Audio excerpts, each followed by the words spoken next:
Esta es una curiosidad que tiene que ver con la generación de variables aleatorias. En general, tú tienes dos variables aleatorias que las vamos a considerar x1 normal 0,1 y x2 normal 0,1, de tal manera que x1 y x2 son independientes. Y vamos a definir una variable y que va a tener esta forma: ρ por x1 más la raíz de 1 menos ρ cuadrado por x2.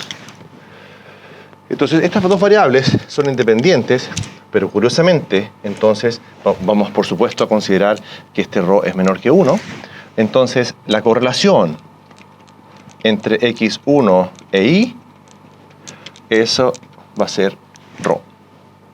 Es decir, entonces lo que estoy planteando es que a partir de dos variables que son independientes, es posible crear una tercera variable que es dependiente con cualquiera de estas dos. Es decir, la correlación entre x1 y y es ρ. Por supuesto, la correlación, si definimos el y en función de x2, o bueno, ya está definido acá, va a tener entonces, dicho de otra forma, si y se compone como una combinación con estos parámetros, ¿cierto?, de x1 y x2, entonces la correlación de x1 con y es ρ. ¿Okay? Es decir, como lo expresé al comienzo, es posible crear variables dependientes a partir de variables independientes. Entonces, ¿cómo podemos ver esto? En primer lugar, calculamos cuál es la varianza de x1. Tú sabes que la varianza de x1 es 1, por esta definición. ¿Cuál es la varianza de y?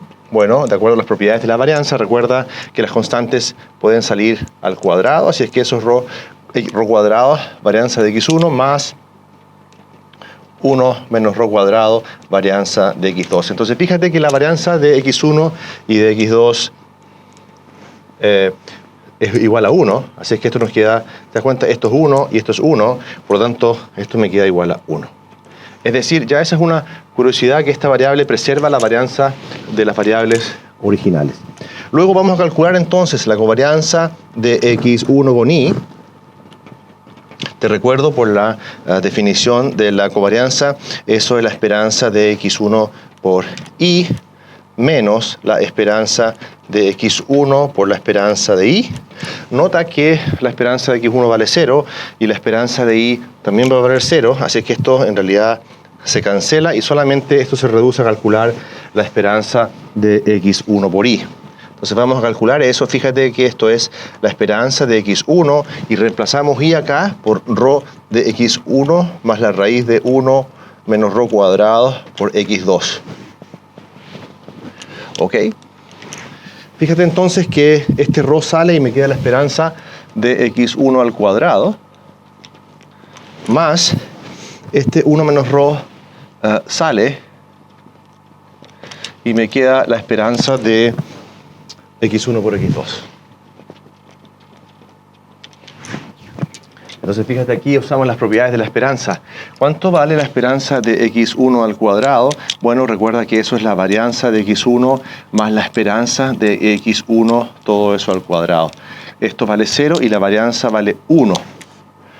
¿Y cuánto vale la esperanza de x1 y x2? Bueno, como las variables son independientes, fíjate, la esperanza de x1 por x2 es exactamente la esperanza de x1 por la esperanza de x2 y estas cantidades son iguales a 0.